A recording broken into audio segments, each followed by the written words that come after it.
Welcome, everyone. Thank you. Welcome, everyone, to the end of year program where traditionally the outgoing president of the Rotary Club talks a little bit about how things got started and how they ended at the end of the June.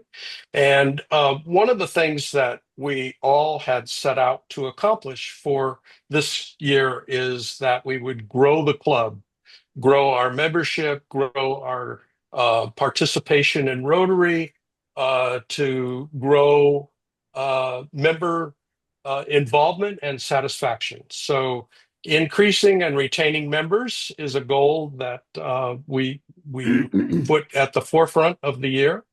The other thing is just to be able to explain to the Rotary community, both in our district as well as nationally and internationally, what is unique about an, an e-club and how that fits into the Rotary brand, but how we offer unique differences from traditional clubs that becomes our brand and identified with the work that we are doing. Um, the other thing I set out to do was to make us be a part of the Rotary District and be a part of Rotary in a greater sense than we had been earlier. And I felt that the values and friendships that we would build out of that would help our club to grow. And I hope everybody feels that that's been helpful this year.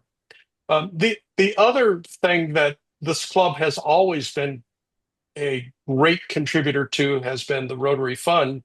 And through the generosity of our members, we enable our TRF return through our district designated funds and global grants to be able to do more as a Rotary Club. And I'm happy to say that the trend of the past has continued through this year as well, and that we've been more active than ever with our giving.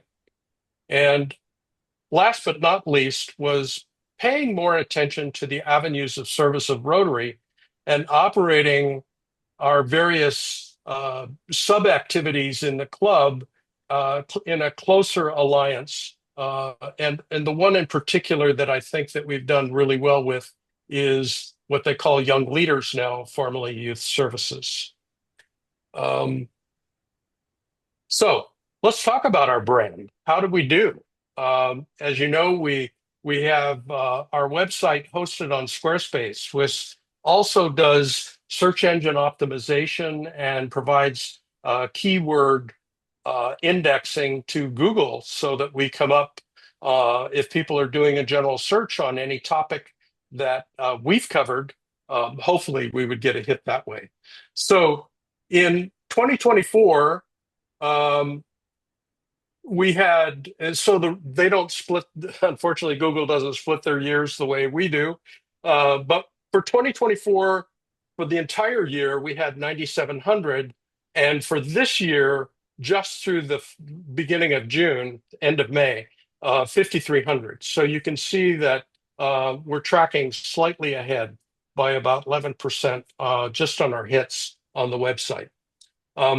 Also, we've taken a great deal of pride and emphasis into the podcasting alternative for the weekly meeting, as well as the special interest podcasts, generally designed to highlight work that we might have done in the past, presentations that we've had in the past, but may have been magnets for new members and people that are looking for another way to provide service. So we've had 638 played sessions based just on the Spotify data. I don't know what the others are because unfortunately, I didn't have access to that. On Facebook, we've tried to post this year, we've tried to post each meeting on a weekly basis. And I can happily report that we've had 4,340 views of that part of our Facebook presence and 3,315 on LinkedIn. And going forward, I know that the club will be looking at even more ability to use social media as a brand and marketing thing. Uh, I think when I look back on the year, I'm very proud of our ability to be present in the district mindset. I felt that in past years, um, there was not a great awareness within the district of what the e-clubs, who the e-clubs are and what they do. And so from an activity point of view, we started to become more visible to them by attending, regularly attending the leadership meetings, participating in different district committees. We have some members here that have participated with membership, both membership and young leadership. Um, we had great attendance at the international conferences, both in Singapore and in Calgary. Um, Maxie, you distinguished yourself and our club as a sergeant of arms at Singapore. Um, Cecilia participated in a special session TRF cadre of technical advisors on uh, TRF governance. And Chris had his table of friendship with his chess activities, and based on his reports that I've seen, attracted a lot of attention and a lot of um, uh, groups' interest in doing similar things. Um, I'm going to be part of Herb Ritter, our district governor, incoming district governor Herb Ritter's cabinet as an assistant or assistant governor for Area 7, which is the 4 Rotary clubs that we participate with in the district. And so the 2 Evergreen clubs, the E Club, and 2 other E clubs, as well as ours. So I'll be assisting them with some of the things that we've been doing this year.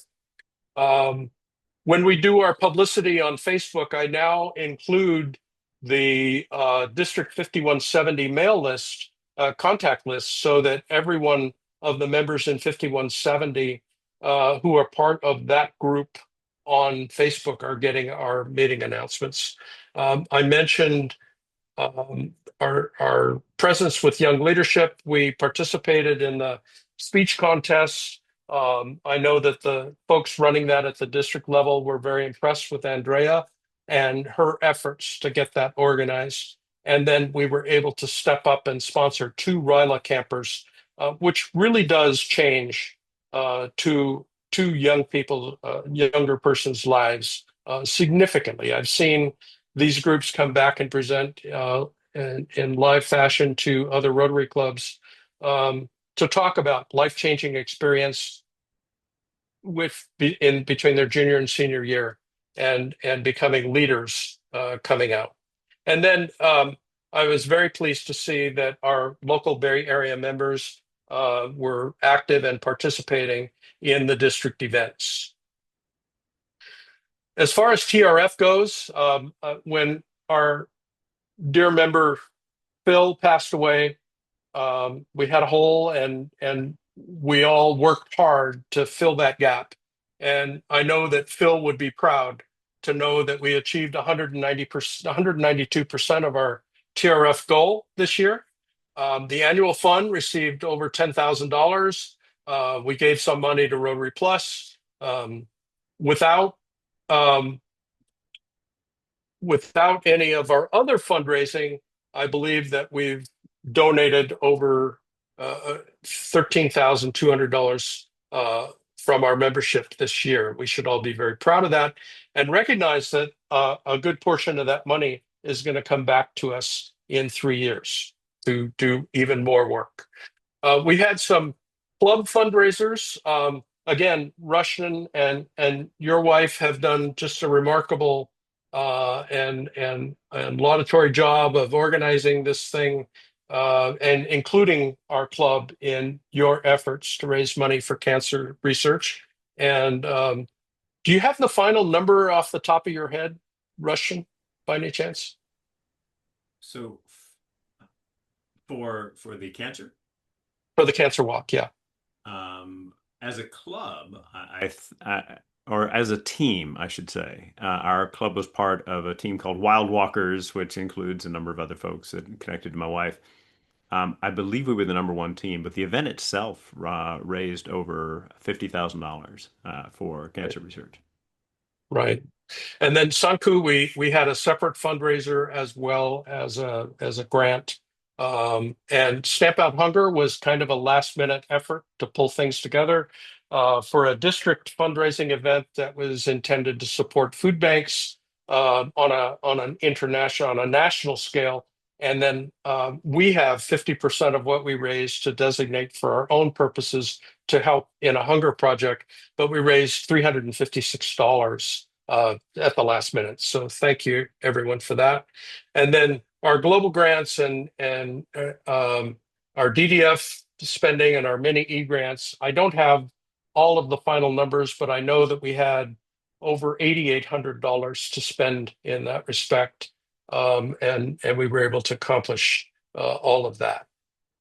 So, to wrap this thing up to the board, I want to recognize the board first, as I did earlier. You all know what you did. Every one of you contributed in a mighty way to a successful year. I also want to acknowledge some of our committees, the young leaders. Andrea just did an outstanding and wonderful job of resurrecting our support for our youth.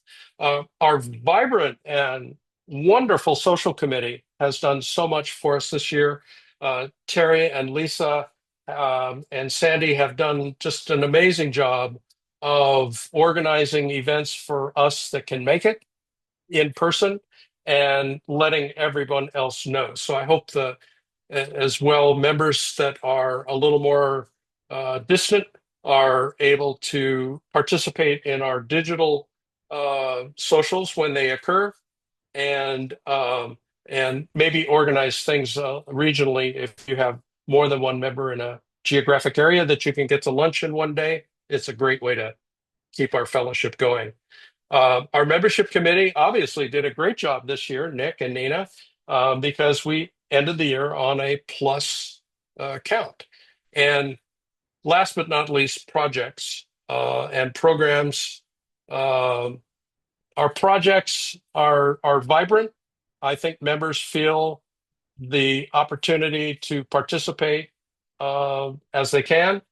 And we're always so pleased when we're able to give our treasury for doing good in the world.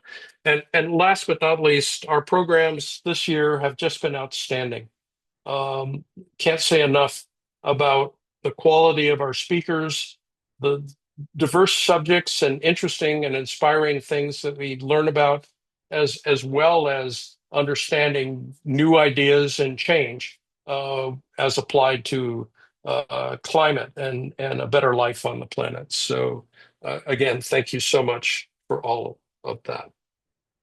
So that's the end of my prepared handover remarks. It's just been a pleasure. And if anybody has anything to add, this would be a good time to take a minute or two and remember what I might have left out. Along those lines, a couple of extra kudos for Elton, whose work with the podcast has been a wonderful piece of what we've been able to do in expanding the reach of the club. Agreed. Okay. Well, thank you very much. I will stop sharing and turn the program over to Rushton. Hey everybody! All right. So love that we've got such a good group today as well. That's really cool. I wanna highlight a few things. We're gonna talk our way through some ideas, but just as a way of introducing this set of thoughts. You know me as the guy who does the programs and the inspirational videos and that kind of thing. I wear a couple of kind of top tier professional hats, I guess. Top tier in terms of like we've all got tons of things on our plates, but when asked to explain what we do for a living, we do this. I run a company It's called Next Vista for Learning. It's about highlighting creative approaches to teaching and learning. And I'm also the director of innovation for a school in San Mateo, California.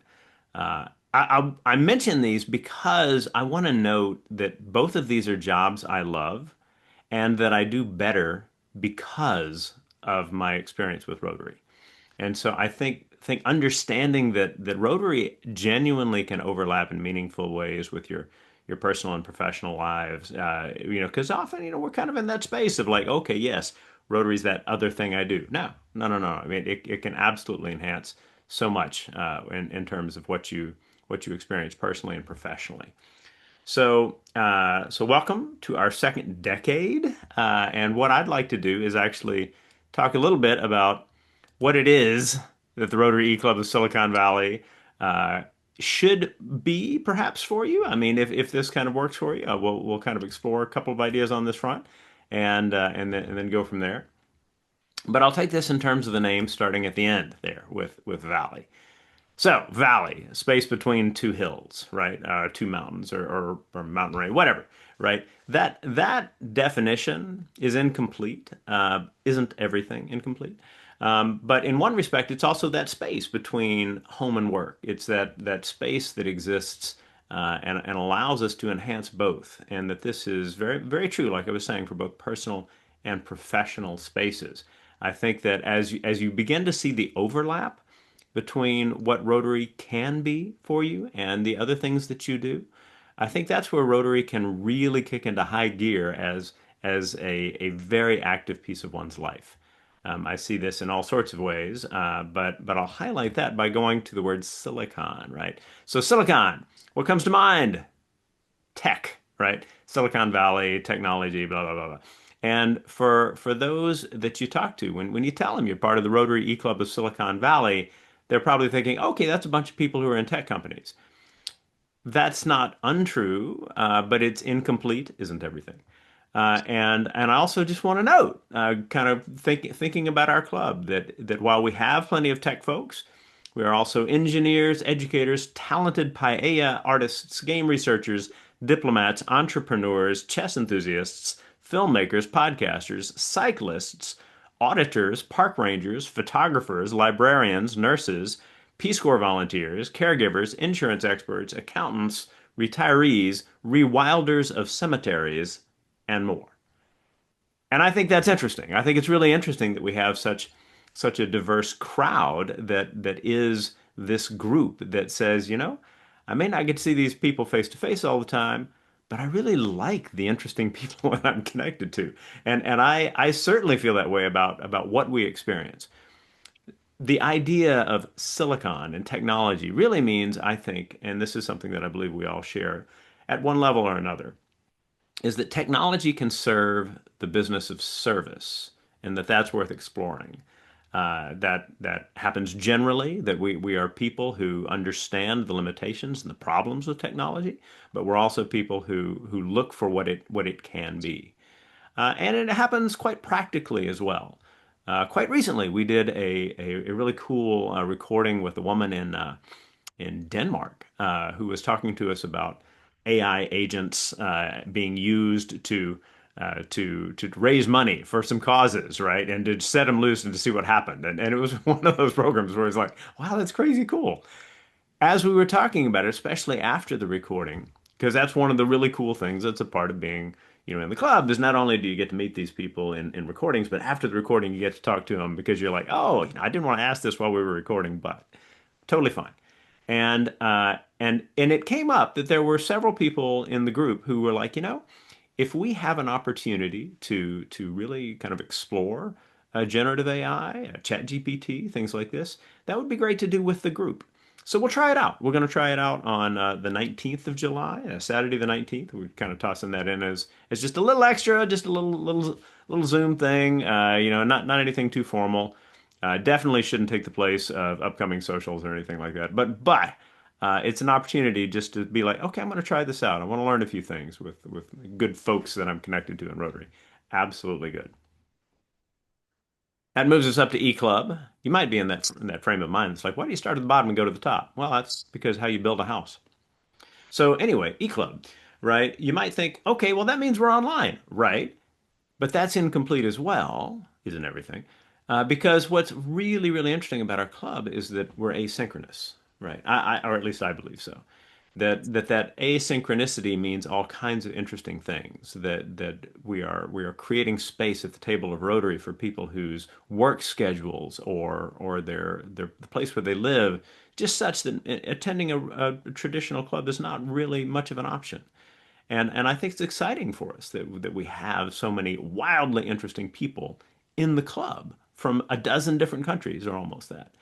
So so as you explain this to others, when people are like, "What's that Rotary thing you're in?" You can say, "Well, the way it works, I can actually do my meeting at any time of the week. So it can happen, like on Tuesday at midnight or Thursdays at noon or Sunday morning at 6 a.m. with a purring cat in your lap and a steaming cup of coffee in your hand. Totally fine. What we want to do is we want to spread inspiring ideas in ways that allow us to really get into that space where we're experiencing the overlap between our personal and professional lives and what we are inspired to do in Rotary. I think that's quite important.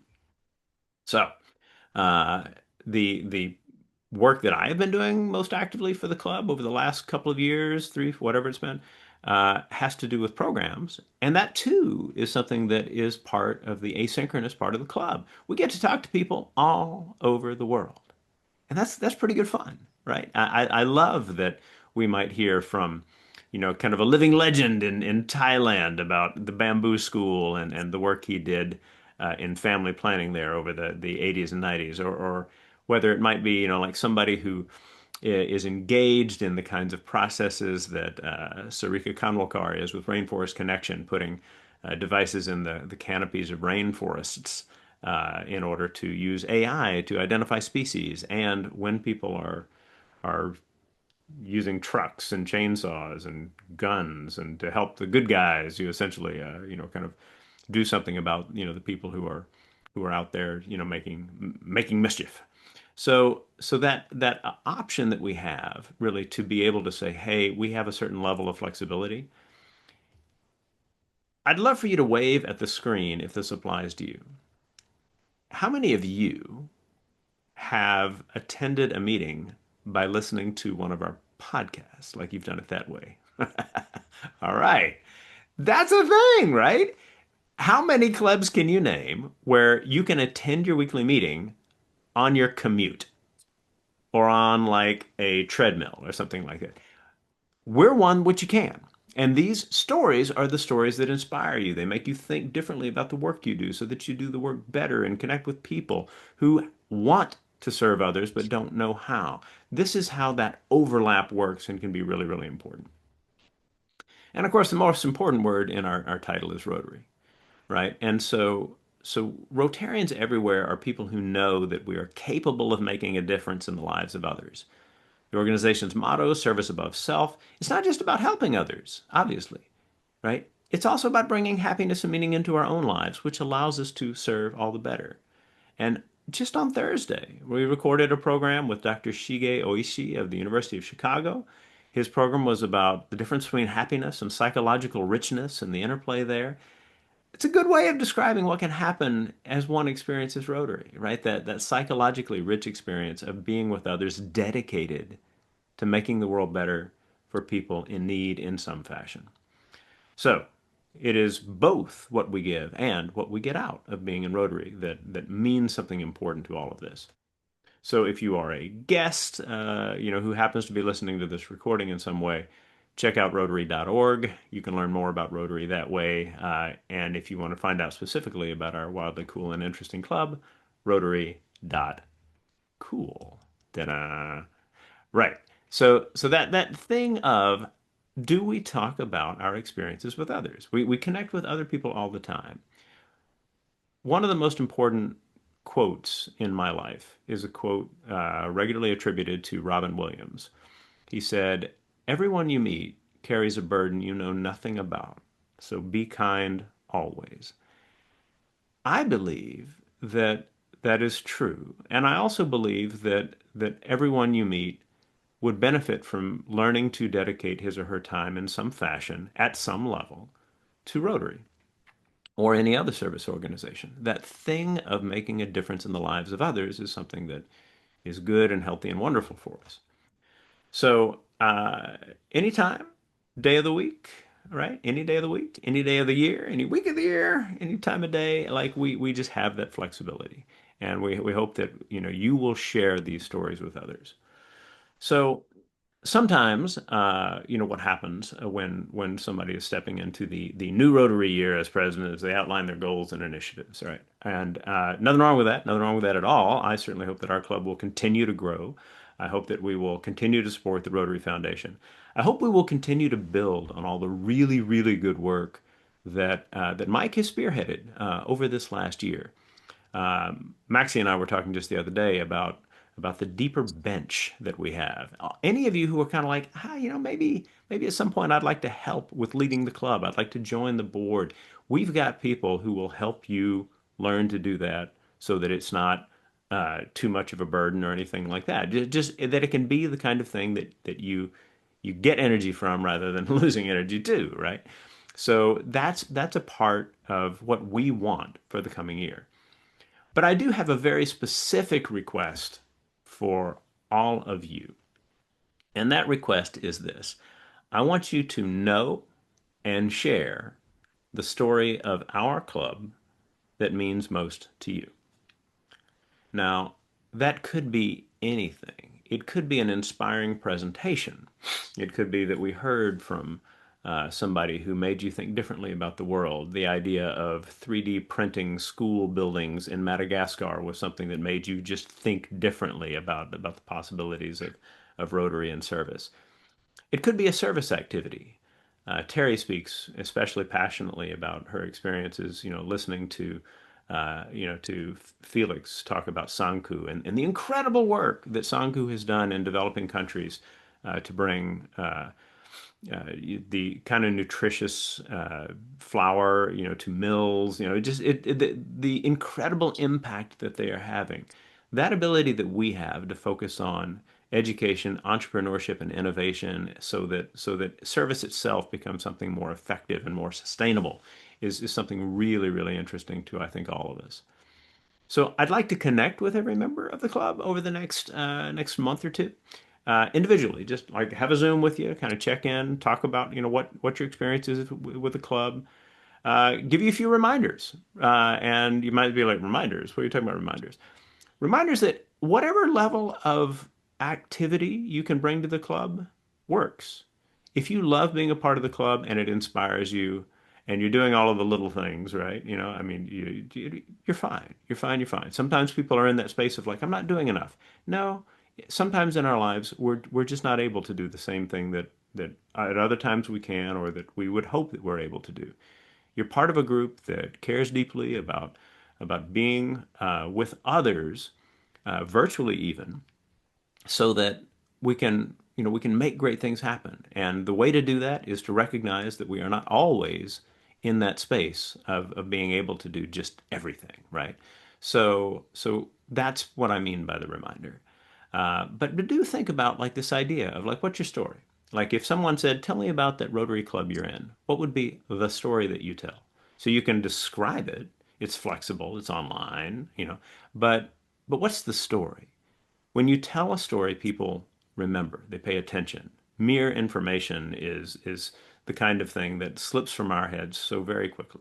But stories tend to stick. And so I hope that that will be a part of how you think about this coming year. Now, I'm sure I've left something out that makes my message incomplete, but isn't everything. And what I really want you to know is that I want this to be a year coming up of cool and inspiring service. And with that, let's make it a great Rotary year.